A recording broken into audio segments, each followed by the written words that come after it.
Hola, esto es Radio Sefarad y estas son las noticias. Hola, Jorge. ¿Qué tal, Alejandro? Vamos con los titulares del día. El gobierno israelí destina 14 millones de euros a la construcción de un nuevo asentamiento en Cisjordania.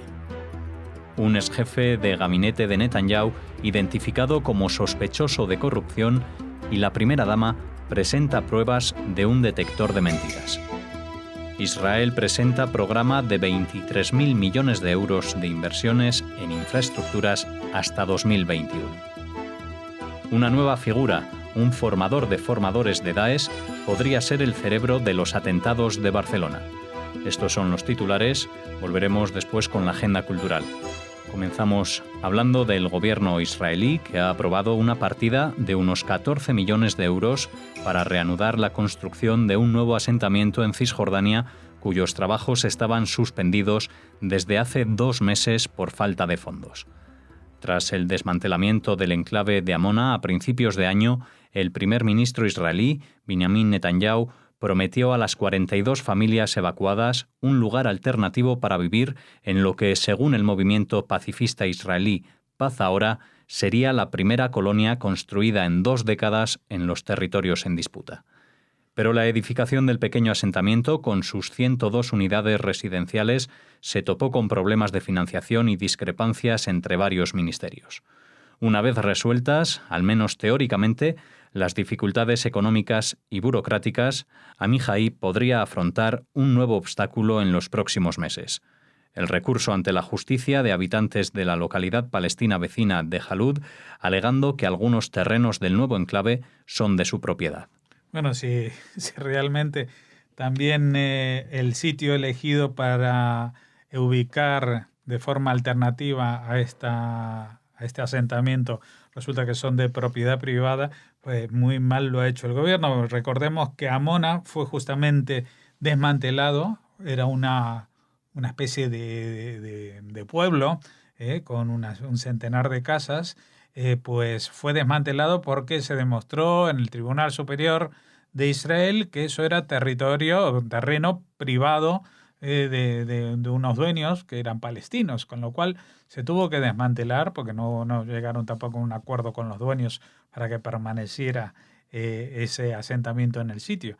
Y ahora si lo trasladan a otro sitio y están invirtiendo tanto dinero y resulta que también es propiedad privada, pues muy mal lo están haciendo. Bueno, de todas maneras, recordemos que a pesar de la imagen que uno tiene por tantas noticias durante los últimos por lo menos 20 años sobre los asentamientos y que los asentamientos son el obstáculo para la paz, incluso la organización pacifista Shalom Achshav, que quiere decir Paz Ahora, denuncia que esta es la primera colonia construida en 2 décadas.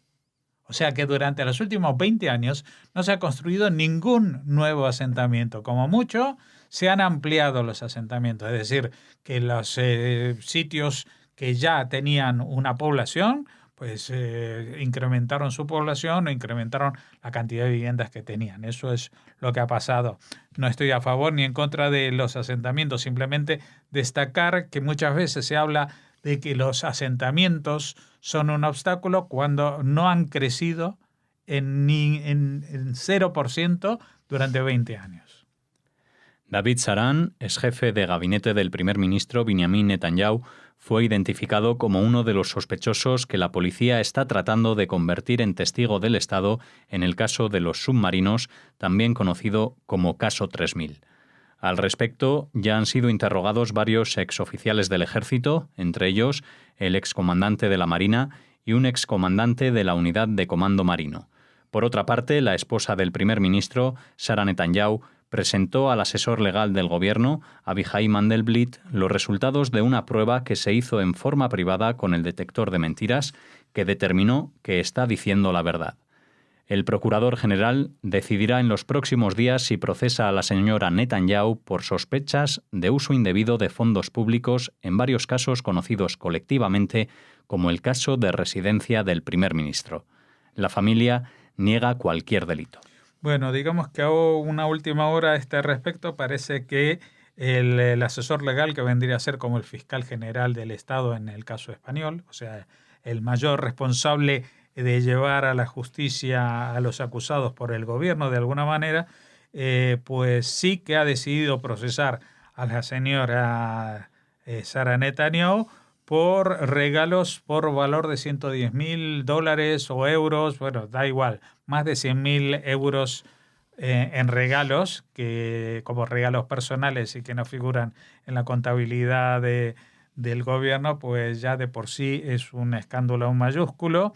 Y a esto se tiene que unir lo que hablábamos en la primera parte de la noticia, que es un nuevo sospechoso que la policía intenta que colabore y que se convierta en testigo del Estado, es decir, a cambio de una reducción en la condena que le cabría por su implicación, pues si colabora y cuenta todo lo que sabe, pues podría salir mejor parado.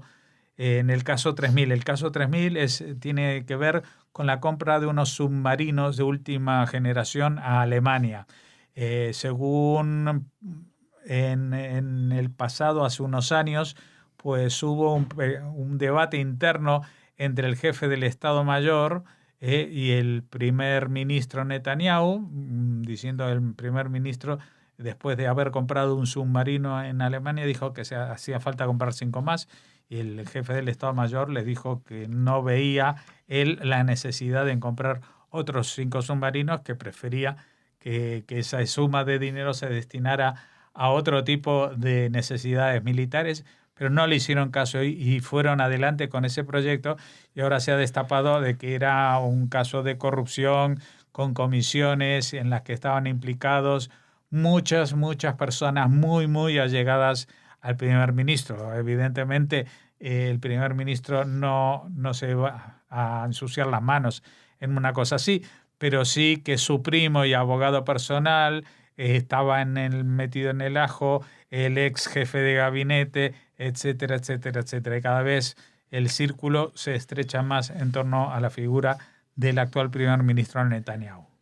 El primer ministro de Israel, Benjamin Netanyahu, ha anunciado este domingo un programa de infraestructuras de más de 23.000 millones de euros hasta 2021, que en buena parte estará financiado con inversión privada internacional. Pese al ritmo de crecimiento anual sostenido del 4% del PIB y una tasa de desempleo situada por debajo del 5%, la economía de Israel se ve lastrada por la baja productividad, que se sitúa en un 76% del índice medio de la OCDE. Las carencias del sistema de transporte público y de las redes de energía y comunicaciones son algunas de las principales causas de este retraso, según la gobernadora del Banco de Israel. El Plan Nacional incluye 147 proyectos e incluye las nuevas líneas de metro ligero y tranvía de Tel Aviv, Jerusalén y Haifa, las 3 principales ciudades del país. La compañía española ACS participa actualmente en el programa de electrificación de 420 kilómetros de la red ferroviaria israelí, con un presupuesto de 480 millones de euros. Sí, todos hemos hablado, bueno, no todos, pero aquí en Radio Sefarad hemos hablado durante los años de la crisis económica en Occidente, pues Israel se logró mantener el tipo y seguir creciendo, incluso a tasas bastante buenas, cercanas al 4%, y manteniendo una baja tasa de desempleo, con lo cual, pues, de alguna manera se había tildado la situación de milagro israelí. Pero la economía israelí adolece de algún fallo importante, que es el que señala este artículo que salió en El País, y que es de la baja productividad. Es decir, a pesar del gran desarrollo tecnológico, a pesar de la bonanza de la economía, pues las infraestructuras físicas de Israel están, digamos, en una situación de desventaja a otros países desarrollados, especialmente en lo que se llama, en lo que atañe al transporte público.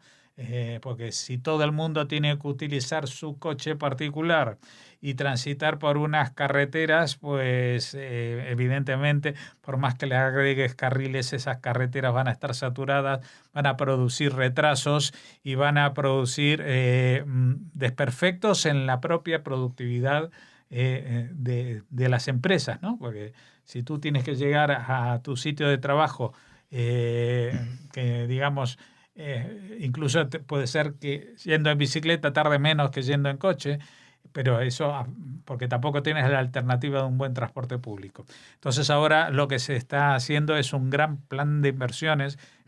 Fíjate que la cifra es de 23.000 millones de euros, es bastante abultada y solamente para 3 años, del 18 al 21. Y esto se va a invertir más que en nuevas autopistas, que lo que en realidad hacen es, como decíamos antes, parchear la situación, pero no solucionarla, es mejorando el transporte público. Con líneas de metro ligero y tranvía en las grandes ciudades de Israel, que son Tel Aviv, Jerusalén y Haifa, y también modernizando la red ferroviaria, que es bastante antigua y por lo tanto necesita pasar por la electrificación, que eso es justamente de lo que se encarga una empresa española. Bueno, estos son todos proyectos, quizás en comparación a otros países del mundo, no parecen tan llamativos porque el tamaño de Israel pues no permite una red ferroviaria mucho mayor que estos 420 kilómetros que aquí solamente da para llegar, yo qué sé, de Madrid a Sevilla con el AVE, pero en Israel eso es contando absolutamente con todas las ramificaciones importantes. Así que si Israel hace bien los deberes, pues seguramente eso va a redundar en mejorar esta tasa de productividad, al menos acercarla al índice medio de la OCDE, que es la comunidad de países desarrollados del mundo. Los servicios de información e inteligencia europeos buscan el rastro de una nueva figura clave dentro del modus operandi de Daesh en el viejo continente. Se trata de un formador de formadores, individuos enviados por Daesh para ayudar a los grupos yihadistas locales en la preparación de atentados, enseñándoles técnicas operativas como la forma de fabricar explosivos, especialmente TATP, peróxido de acetona, una bomba conocida como la madre de Satán, o cómo sortear la vigilancia de las fuerzas de seguridad de los distintos estados. Precisamente una de las principales hipótesis de trabajo que manejan en este momento fuentes de la lucha antiterrorista es que 2 de los miembros de la célula de Ripoll, Younes Abu Yaqub, el terrorista de las Ramblas, y Mohamed Hichami, abatido en Cambrils, hicieron varios viajes a Europa, a Zúrich a finales de 2016 y a París poco antes del atentado de las Ramblas, entre otros, para entrar en contacto con un formador de formadores. Con este planteamiento pierde peso la figura del imán de Ripoll, que ya no es considerado jefe militar del grupo. Fíjate, porque esta es una noticia muy, muy importante, porque estamos asistiendo en los últimos días y semanas a un debate a ver si esto se podía haber evitado, si la coordinación entre las distintas fuerzas policiales, si los mozos recibieron o no recibieron el fax de la CIA, si le hicieron caso, si esa información servía para algo, si sí o si no. Aquí lo que se está planteando es que quizás este atentado, justamente el de Barcelona, no podía haberse evitado por los medios que se disponían y por la forma de trabajar y de encarar la lucha antiterrorista, no solamente en España, sino, me atrevería a decir, en toda Europa. Esto ha dejado al descubierto lo que siempre se sospecha, que los terroristas van un paso por delante. Daesh ya no se fía solamente de la acción de lobos solitarios que ellos puedan instruir a través de Internet, ni tampoco se fía de organizar comandos como los que atacaron París a finales del año pasado y a principios del 2015, con comandos coordinados, pero con armas, etcétera, etcétera. Lo que Daesh ahora está haciendo es una nueva estrategia que tiene que ver con su derrota militar en Siria, y es desplazar a gente que ayude a la construcción de células que sean independientes, pero que estén suficientemente preparadas para tener un impacto global y importante. ¿Cuál es una de las razones que se discute. Últimamente, por ejemplo, el tema de cuando se supo lo del imán de Ripoll, de que no era un imán o sí era un imán, que había estado detenido, que no había estado detenido. El tema es que este personaje, con todo su valor, digamos, como para radicalizar a través de la religión, pues no tenía él la experiencia militar para organizar ni la fabricación de las bombas, ni, lo más importante, después de la explosión del chalet de Alcanar donde se estaban fabricando las bombas, tomar la decisión de atentar de todas maneras y cómo atentar y dónde atentar. Esta decisión ya no la pudo tomar él porque se había muerto. Quiere decir que los chicos, por más jóvenes que fueran, de entre 17 y 22 o 23 años que tenían la mayoría, pues eran ellos los que llevaban el liderazgo militar de la célula. Es más, parece ser que fueron estos dos que aparecen mencionados, Younes Abu Yaqub, que es el que atropelló en las Ramblas de Cataluña, y Mohamed Hishami, uno de los que murieron en Cambrils, eran los dos jefes militares, pero no fueron ellos los que de pronto y de forma espontánea, con 21 o 22 años, supieron cómo fabricar las bombas y cómo tomar las decisiones, sino que Daesh está trasladando a Europa a algunos especialistas en atentados a gran escala. Y estos especialistas en lo primero que inciden es en enseñarles a fabricar el TAPT, que es el explosivo que se fabrica con acetona, o sea, con un producto que se compra en las ferreterías, que es indetectable por los servicios de inteligencia y de seguridad, porque aunque sean 500 litros, tú puedes ir comprando cada día en 6 ferreterías distintas y en ciudades distintas 6 garrafas de 5 litros y bueno, en poco tiempo te vas a hacer con una cantidad que sea de impacto letal. Y también enseñan cómo sortear la vigilancia de las fuerzas de seguridad. Esto es importantísimo porque hemos visto cómo Younes Abu Yaqub, después de que se le detiene la furgoneta en las Ramblas, sale caminando, atraviesa la Boquería. Esta vía de escape no es una vía de escape alternativa espontánea, que de pronto dice, empecé a caminar y el primer sitio, no. Y tampoco es que tuviera tiempo él de planificar que el coche se le iba a parar exactamente ahí. Pero sí que sabía que tenía que atravesar por un sitio donde hubiera mucha gente y que tuviera una salida trasera. El sitio era ideal, de todos los que había allí era el mejor. Ese hombre estaba entrenado para hacer eso. Y luego ir caminando en zigzag hasta llegar a una zona alejada como fue la zona universitaria y como a fuerza de cuchillo secuestrar un coche y sin embargo no a la persona que se lo quita no dejarlo ni con vida ni dejarlo en el sitio, sino llevárselo en el coche muerto para que no despierte sospechas y lo empiecen a perseguir. Y cómo al superar el sitio que intentaron detenerlo, pues él prosiguió a toda marcha y dejó el coche y lo dejó para proseguir por otros medios, seguramente a pie. Pero todas estas cosas que él hizo y que han logrado, con lo cual ha logrado sobrevivir a una persecución que tenía movilizado a toda España. Estuvo 4 días sin que la gente supiera dónde estaba. Pues esto es lo que alguien le está enseñando. Esto es una nueva forma de terrorismo de Daesh.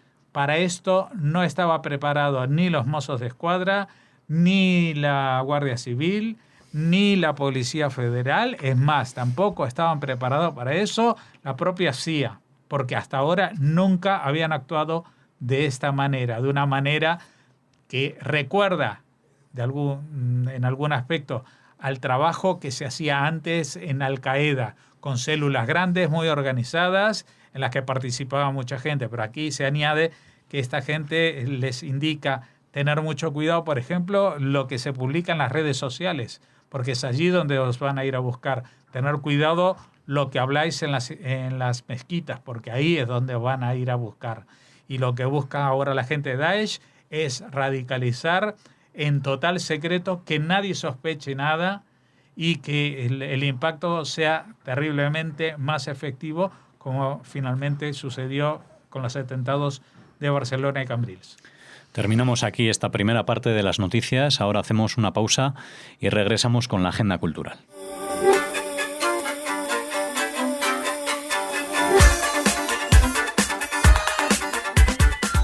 Volvemos ahora con la agenda cultural. Hola Raquel, ¿cómo estás? Hola, muy contenta de que hayas vuelto. Muchas Te gracias. Hemos echado mucho de menos.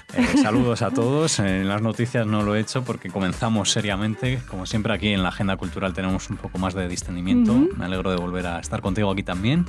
Y con todos ustedes presentándoles el nuevo libro de Paul Auster. Sí, ya venimos hablando de este 4321 desde hace algunos días en el informativo, en la agenda cultural con Jorge y también en las noticias de los lunes cuando hablábamos de lo que está por venir en literatura, y acaba de llegar a nuestro país el propio Paul Auster a presentar el libro que edita Seix Barral aquí en España. Claro, en la rueda de prensa han hablado del libro y de otras cosas. Por ejemplo, Paul Auster pues ha manifestado que le enferma ver cómo la administración norteamericana alienta la división racial. Algo que tiene que ver con su libro, porque la novela transcurre desde los años 50 a principios de los 70 del siglo XX, por ejemplo, hablando de temas como la revuelta por los derechos civiles y el racismo como trasfondo, un asunto que está de actualidad por los sucesos racistas que se han sufrido hace muy pocos días en Estados Unidos y que Auster considera muy preocupantes, según ha señalado hoy en las entrevistas en las que ha participado para presentar este libro del que todos dicen que es la culminación o el mejor libro de Paul Auster hasta el momento. Dice este premio Príncipe de Asturias de las Letras que escribir 4321 le dejó agotado, que ya ha empezado su nuevo libro, que es de no ficción esta vez. Dice que lo está escuchando en su cabeza y que no tiene nada que ver con este que presenta ahora.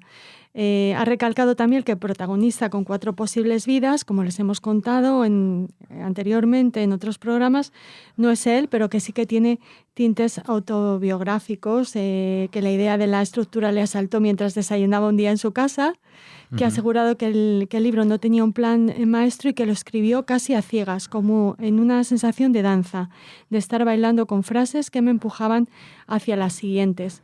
Pero que aunque Paul Auster no sea el Archie Ferguson protagonista de esta nueva novela, dice que comparte con él algunas de sus vivencias, como uno de los momentos en los que cambió su vida al ser testigo cuando tenía 14 años de cómo un rayo mataba a un compañero de campamento.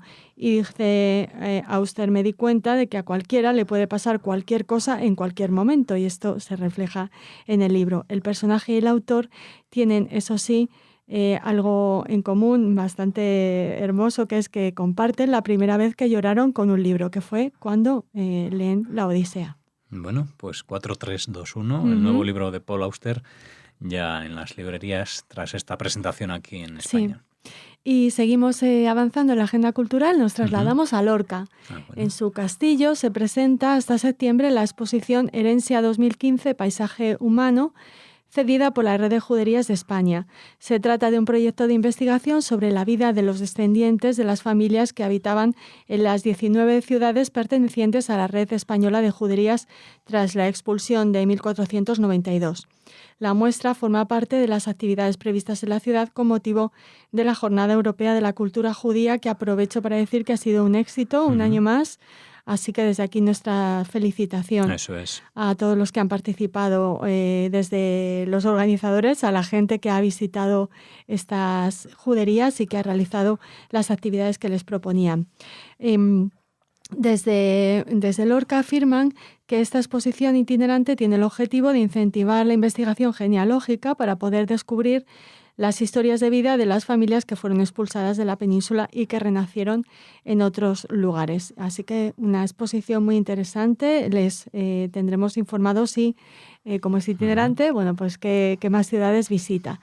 Y terminamos la agenda cultural diciéndoles que nos ha llegado ya la carta de Sefarat de septiembre, donde pueden encontrar todas las actividades de interés judío que se van a celebrar durante este mes y que nos llega gracias a la generosidad de Sefarad Editores. Bueno, pues iremos hablando un poco de ese programa que cuando comienza el curso, digamos, después de estas jornadas de verano, pues siempre será más intenso y seguro que muy interesante también. Pues sí, así que les esperamos mañana. Muy bien, pues hasta mañana. Hasta mañana.